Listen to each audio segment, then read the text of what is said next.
Ok, c'est bon. Salut, bienvenue aux entrevues du mardi midi. Je suis en compagnie de mon amie Élise. Allô? Puis aujourd'hui, c'est drôle parce qu'Élise, c'est une amie qui est tellement lumineuse puis qui est tellement joyeuse. Puis en même temps, aujourd'hui, on va parler d'un sujet qui peut être sombre pour bien du monde, le deuil. Mais là, Élise, elle a un paquet de cartes dans ses mains, fait qu'on va se piger une carte avant de commencer. Puis si tu veux être là, ben sois là. Sinon, va te chercher à boire ou à manger. Puis après ça, on commence ça. Ça, c'est des cartes merveilleuses. Le bouquet de vertu. Il y en a qui nous regardent, qui l'ont à la maison, je sais. Tu me niaises? Bouquet de vertu? Je pige tout le temps cette carte-là. C'est un signe. Mais j'aimerais ça découvrir les autres à un moment donné. Je te dis bien. C'est ça qui commence, vas-y. Miséricorde. Ah, c'est La hot, ça. miséricorde. Tu le lis? Lis-nous-la. La miséricorde consiste à mettre fin aux pensées négatives en s'identifiant à sa véritable nature. Un être de paix, d'amour, de compassion. Ainsi, l'âme retrouve sa dignité et l'estime de soi. Grâce à de bons souhaits envers le soi, ce regard miséricordieux aide l'âme à se libérer des diverses formes de peine qui l'emprisonnent. Le pouvoir de la miséricorde cicatrise les vieilles blessures et réconcilie l'âme avec le passé, le cœur en paix. C'est tellement hot que tu piges ça Ouais. au moment où on fait une entrevue sur le deuil, tu sais. Et moi, là, à Cabane à sucre, là, s'il y en a qui étaient là, j'avais pigé cette carte-là à notre journée Cabane à sucre avec la communauté. Le contentement. Puis je la repige aujourd'hui, puis je la pige sans arrêt. Puis quand je fais des ateliers et des conférences, j'arrête pas de dire, depuis une couple d'années, je vis le contentement. Bref, je dois être là-dedans. Vraiment. Le contentement, c'est le résultat d'un éveil spirituel qui permet de reconnaître, d'identifier et de désamorcer la spirale incessante des désirs. Tu sais que dans le bouddhisme, la source de toutes nos souffrances psychologiques, c'est nos désirs. Fait que eux, quand ils parlent du nirvana, atteindre le nirvana, ce que ça veut dire, puis là je viens de faire un travail là-dessus, là, j'ai l'air intelligent, mais dans 2 mois, je m'en souviendrai plus. Peut-être je vais m'en rappeler. Le nirvana, c'est l'extinction de nos souffrances. Et donc, ce que ça veut dire, tu sais, ceux qui méditent, puis ils font rien d'autre de leur journée, là, qui sont en méditation constante, ce qu'ils font, c'est qu'ils font l'extinction de leurs désirs. Donc, ils se détachent complètement de leur vie humaine, un peu. Ouais. Puis ils font juste ressentir Revenir au cœur. la paix, la neutralité, la lumière. C'est très vibratoire comme expérience. Ceux qui ont fait des séances de méditation en silence, là, une couple de jours, ils l'ont vécu. Mais le contentement, c'est désamorcer la spirale incessante des désirs. Tu sais, ça nous calme-tu assez? Oui. C'est vrai, dans le fond. Pourquoi je désire tout ça? Calme-toi. L'être contenté sait que la plus grande richesse est d'apprécier ce que l'on a et ce que l'on est. Pleinement consciente de son énorme potentiel et de ses trésors intérieurs, l'âme est comblée automatiquement. Aussitôt qu'on prend conscience puis qu'on vit ça. Elle inspire les autres à voir la vie du bon côté. Sans contentement, même un roi est un mendiant. C'est beau! On réfléchit là-dessus. Ouais, méditons. Méditons. Puis pendant qu'on médite là-dessus, on parle de deuil. Oui, on va parler de deuil. Faut que tu parles un petit peu plus fort peut-être parce qu'on n'a pas de micro aujourd'hui. J'espère que vous entendez bien. Toi, Élise, malgré ton jeune âge puis ta vie lumineuse, tu as quand même perdu ton frère qui s'est enlevé la vie. Oui, déjà. Puis ton papa qui est décédé il n'y a pas longtemps, puis tu m'avais demandé d'ailleurs de faire la cérémonie. C'est un beau souvenir pour moi, ça. Oui, pour nous aussi, ça a été rempli de magie, ce moment-là. Ouais? Oui, vraiment. Je suis content d'entendre ça. Tu l'as soulevé comme il méritait de On lui l'être. a rendu hommage à son image, je pense. Voilà. C'était ça. Oui, tu as bien su. C'est quoi ta relation avec le deuil aujourd'hui, après avoir perdu 2 membres de ta famille que tu aimes, comme ça? Puis tu peux nous parler de comment tu l'as vécu avant, puis comment tu le vis maintenant? Bien, il y a 20 ans, quand j'ai perdu mon frère par suicide, ça a été un choc effrayant. Là. Ça a été un coup de poignard dans mon cœur. je pouvais pas concevoir qu'on pouvait avoir autant mal. Mhm. Je pouvais pas concevoir qu'un jour, je me sentirais heureuse à nouveau. Ce que je suis plus fière aujourd'hui, c'est que je suis pas devenue désenchantée de ce deuil-là. Puis c'est une promesse que je m'étais faite aussi. Quand mon frère est décédé, c'était mon ami, l'homme de ma vie. C'était un des hommes de ma vie, tu sais. Puis je me rappelle, le lendemain que j'apprends sa mort, je me suis réveillée complètement défaite, puis je me suis dit, non, les prochaines années seront probablement vraiment pas faciles, mais il n'est pas question que je finisse désenchantée. Pendant combien d'années ça a été vraiment pas facile après? 3 ans. 3 ans, là, 3 ans. vraiment noir. Tu veux-tu nous parler de ce qui s'est passé la 3e année, quand ça a commencé à switcher un peu? Ça a commencé à switcher parce que il s'est installé à l'intérieur de moi. Ton frère? Oui. Non, mais tu Non, comprends? ouais, Tu comprends ce que je vraiment. veux dire? C'est que Il était vivant à nouveau, mais il d'une était autre vivant à façon. nouveau. Ouais. Au début, c'était physique. Il était plus là, il était plus tangible, on pouvait plus y parler. Chaque fois que j'avais le feeling d'y parler, je dis Charles, puis oh non, c'est vrai, il est pas là. Ça me manquait. Ça faisait partie de mes habitudes, ça faisait partie de mes références, tu sais, c'était mon protecteur. Comme la carte GPG. Ouais. Tu avais ce réflexe, ce désir-là de le recontacter physiquement. C'était Vraiment, fort. vraiment. Puis à un moment donné, on m'a dit, c'est parce que j'étais suivie, là, c'est sûr, j'avais un suivi psychologique, puis on m'a dit, tu sais, ton frère, t'es pas obligé d'aller le rejoindre. Tu peux l'amener dans ta vie. Pour avoir quelqu'un qu'on aime, on n'est pas obligé de switcher de l'autre bord. Un psychologue qui t'avait dit ça? Oui. Wow. Ouais. Elle dit, pourquoi tu ne l'amènes pas dans ta vie? Puis à partir de ce moment-là, il s'est installé. Il s'est installé dans moi. Suite à cette séance-là avec la psy, Ben, ou t'as vécu non, un mais- petit rituel? Ou Non, j'ai pas fait de rituel comme tel, mais c'est une pensée que j'ai continué à entretenir, Puis à un moment donné, ça se puis à le faire vivre. Puis en fait, je me suis rendu compte que ce qui me faisait le plus du bien, c'était de le faire vivre, c'est d'entendre les gens qui disaient « Ah oui, Charles était de même. Ah, t'en rappelles-tu telle chose? » Fait que tu sais, c'était de le faire vivre, puis je me suis rendu compte que ça m'apportait de la joie. Fait que je pouvais pas devenir désenchantée, me coucher à terre, puis attendre la fin du monde là, pour le restant de mes jours. J'avais juste 21 ans. Fait que il fallait que je me donne le droit de grandir de ça, tu sais. Est-ce que tu es d'accord qu'aujourd'hui, ta relation avec Charles est aussi vivante, est encore vivante, mais d'une autre façon? Oui, toujours vivante. Comment tu la vis maintenant, cette relation-là? Avec énormément de reconnaissance, c'est toujours le mot qui me revient. Comme une gratitude? Une gratitude. C'est un privilège d'avoir quelqu'un dans notre vie qu'on a aimé. Même si cette personne-là n'a pas été là longtemps, on a toujours eu le privilège de vivre ensemble 21 ans, tu sais. On a eu ça. On aurait pu ne pas l'avoir du tout. Fait que c'est toujours de voir de quelle façon je vais décider que je vois la réalité. Oh mon Dieu, j'ai perdu mon frère, je ne l'aurai plus jamais de ma vie, il ne sera plus jamais là. Oui, c'est une réalité. Mais je peux aussi dire, wow, merci, on a fait ça ensemble. Tu m'as appris ça. Tu m'as donné plein d'outils. Tu m'as dit des choses importantes qui m'ont construite, tu sais.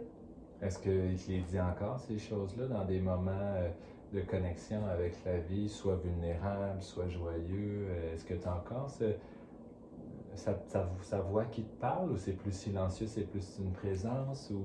Bien, je te dirais que ça a toujours été très présent, mais là, maintenant que j'ai eu un deuxième deuil, j'ai perdu mon père il y a 1 an et demi. Là, on dirait que mon père a pris une place. A pris une plus grande place, là. Ouais. Fait que C'est comme un dialogue en dedans? Ouais. La manière que tu le vis? oui. Je l'entends, je sais ce qu'il me dirait. Je trouve ça tellement fabuleux, tu sais. Puis là, je m'adresse à vous autres, mais remarquez-vous, on parle du deuil. C'est tellement... on comprend pourquoi tu es lumineuse, dans le fond, malgré ça, tu sais. Puis sans vouloir juger les autres qui le vivent d'une autre façon, mais ça a quand même pris 3 ans, puis ça a sûrement été un calvaire là, pour ton frère, ces 3 années-là. Mais quand on parle de résilience, quand on parle d'héritage, quand on parle de miséricorde, de rédemption, il y a une partie de toi qui mourait en même temps que ton frère, j'imagine, puis Mon t'as su Dieu, renaître. t'as dit la bonne chose. Quand on perd quelqu'un qu'on aime, cette personne-là elle part avec un morceau de nous autres. Mhm. Mais ce qui est fabuleux, c'est qu'elle te laisse l'autre morceau d'elle. Mhm. Puis tu sais, souvent, on a tendance, tu choisis de regarder quoi, tu sais. L'autre morceau qu'elle te laisse, c'est comme s'il laisse sur le comptoir, puis c'est à toi de le prendre quand Ouais, t'es c'est ça. prête, là. Ouais, mais c'est ça. C'est du donnant-donnant. Tu sais, l'amour qu'on lui a donné, lui, il est reparti avec. Mais l'amour qu'il m'a donné, ben, tu peux être sûr que je le garde, tu sais, puis je vais l'entretenir. Tu sais. D'accepter qu'il y a, il y a eu un échange, dans le fond. Ouais. D'accepter cet échange-là. Je pars avec un morceau de toi, mais je te laisse un morceau de moi aussi. Ouais. Tu vas-tu le prendre? Ah oui, c'est beau, hein? Mais c'est ça. Ouais. Mais c'est ça. C'est ça, la mort, puis c'est une expérience. C'est dire merci, t'es rentré dans mon autobus, on était ensemble pendant une couple de stops, on a fait la route ensemble, on a vu des belles choses. Ah! Tu débarques, tu sais, là, j'en parle de façon éloignée, tu sais, quelqu'un qui vient de vivre ça dirait, mon Dieu, elle est capotée, elle, tu sais, comment qu'on peut envisager ça, tu sais, de le vivre avec. Mais encore là, je pense que c'est la notion de gratitude, de reconnaissance qui fait en sorte qu'un jour on y arrive. Ça s'est-tu passé différemment avec ton papa? Oui. C'est pas le même genre de deuil Non, que tu as vécu? Pas du tout. En quoi c'était différent? Mon frère, c'était très violent. C'était violent. C'était une douleur violente. Mon père, il y a eu une moitié de soulagement parce que c'était la maladie, c'était le cancer. Donc, il y a eu une partie de moi qui était heureuse, qui quitte. La place où je suis pas confortable encore. Ça fait juste 1 an et demi, là. Ouais, ça fait juste 1 an et demi, c'est. Hey, wait a minute, là. On n'avait peut-être pas tout dit, là. On n'avait peut-être pas tout vécu, là. Ça s'est fait vite, oui. Ça s'est fait vite, j'étais encore là-dedans. Mon frère aussi, ça s'est fait vite sans que je le sache, mais mon père, présentement, je suis dans. On avait d'autres choses peut-être à se dire, là. On avait peut-être d'autres choses à vivre encore. Tu sais, on dit souvent la vie est bonne, hein? La vie, elle ne veut pas du mal. En quoi la vie est bonne avec toi pour te permettre de boucler cette boucle-là que tu sens qu'elle n'était pas bouclée, que tu n'étais pas allé au bout des choses avec ton père? Qu'est-ce que tu vis depuis 1 an et demi d'un peu magique qui t'aide à cheminer? Je sais que tu as une histoire, mais je ne sais pas si tu veux en parler. Attends, laquelle? Laquelle? Bon, j'en ai plein. Ah! Oui, ok. Oh mon Dieu. J'ai dit un secret dans son oreille. C'est beau, ça. L'été passé... Attends, c'est quoi la question, là? Tu as dit que... Comment la vie t'aide depuis 1 an et demi à aller au bout de quelque chose que tu sens, une histoire, une relation que tu n'étais pas allé au bout? Premièrement, j'ai eu beaucoup de synchronicité avec des gens qui sont arrivés avec des messages, des gens qui font « Oh! » Elle me dit des choses, ça résonne chez moi. Mais entre autres, un homme que j'ai rencontré, que j'ai croisé dans un stationnement de IGA. Et quand je l'ai vu, je suis restée estomaquée, plus capable de parler, plus capable de respirer, plus capable de rien dire. Pourquoi? Parce qu'il s'est stationné à côté de ma voiture et c'était le portrait tout craché de mon père. OK. Du bout des cheveux, au bout de la manière de parler, de marcher, de s'articuler, de s'habiller. Sa chemise ouverte. Sa chemise ouverte, sa cicatrice au cœur. Mon père avait été... Cicatrice au cœur comme ton père? Mon père a été opéré au cœur, il avait la même cicatrice. Son char? Non, pas le même char, les mêmes mains. Il avait les mêmes mains? Les mêmes mains, la même chemise. Ah, c'était incroyable. Et on se met à parler et je pleure. Il me dit, Madame, est-ce que ça va? Je dis, non, vous ne comprenez pas, vous êtes le sosie de mon père. Laissez-moi juste vous regarder, s'il vous plaît. Et l'homme rempli de bonté me laisse faire. Il dit, est-ce que je peux tenir vos... Il me dit, est-ce que vous voudriez un câlin? Voudriez-vous que je vous prenne dans mes bras? Non, laissez-moi juste vous regarder. Puis je tiens ses mains. Et puis il me laisse faire dans l'accueil. Puis il me dit, écoutez, est-ce qu'il y a des choses que vous n'avez jamais dites à votre père? Est-ce qu'il y a des choses que vous aimeriez lui dire, peut-être? Ce serait peut-être l'occasion d'en profiter. Et là, je suis complètement émue, puis je me permets de l'appeler papa, puis je dis, mais papa, je t'aime à la folie, puis je lui dis que je l'aime. Et puis à la fin, je lui dis, excusez-moi, est-ce que je peux me permettre de vous demander votre nom? Ben, il dit, bien sûr. Il dit, je m'appelle André. Mais mon père s'appelait André. Je l'ai pris en photo, je l'ai montré à ma fille, à mon chum, à ma Ça prend famille. des preuves à l'appui. Quand je vais raconter ça, je vais avoir l'air folle. Non, mais j'ai les preuves. C'était un moment magique. J'ai volé sur ça C'est sûr.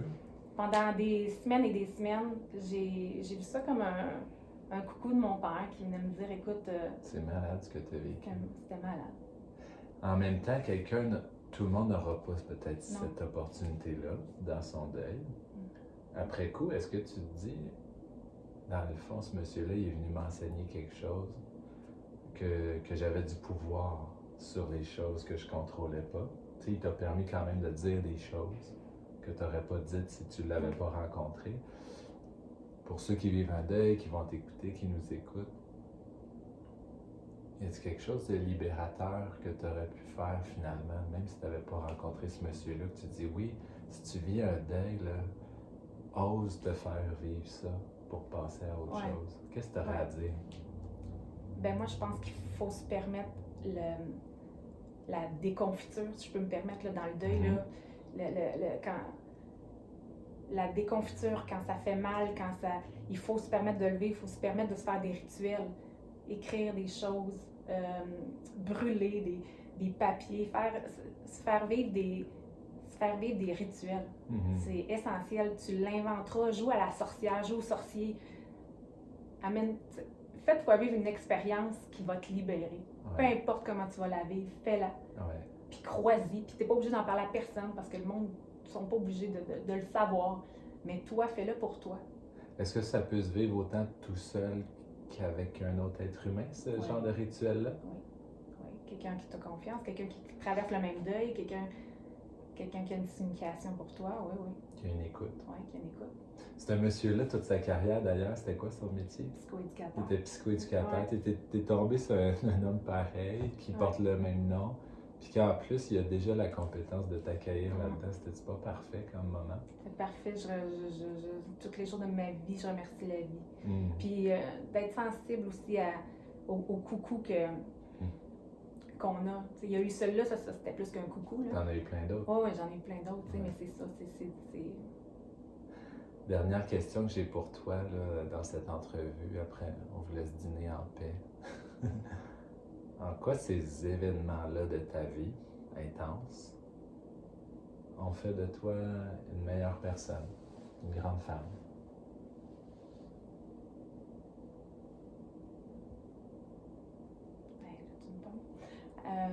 En quoi ces choses-là ont fait... On vous revient après la pause. En quoi ce que j'ai vécu a changé? Ces événements-là? Je pense que ça... Oui, je cherchais la bonne réponse, mais je pense que... C'est que je suis peut-être un peu plus consciente qu'on ne sait pas quand est-ce qu'on va perdre notre monde.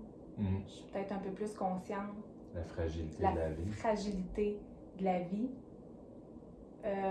Ça te motive à vivre quoi à partir de ce moment-là? Beaucoup plus d'authenticité au quotidien avec ton monde proche, plus dire ce que tu vis, partager tes émotions, passer par-dessus des affaires, vivre... Moins importante, ouais, c'est ça, tu fais OK, gars, à un moment donné. C'est pas une bataille, ça. Il y a d'autres choses à faire, moi, là. Oui. Ouais. De mieux vivre le moment présent, puis d'être dans la reconnaissance. Merci. D'être attentif à l'autre aussi. Écouter plus l'autre. Faire attention. Oui. Ton frère et ton père, là, s'ils nous écoutent dans cette entrevue-là, qu'est-ce qu'ils ont envie de te dire aujourd'hui? Puis qu'est-ce que toi, tu as envie de leur dire aujourd'hui?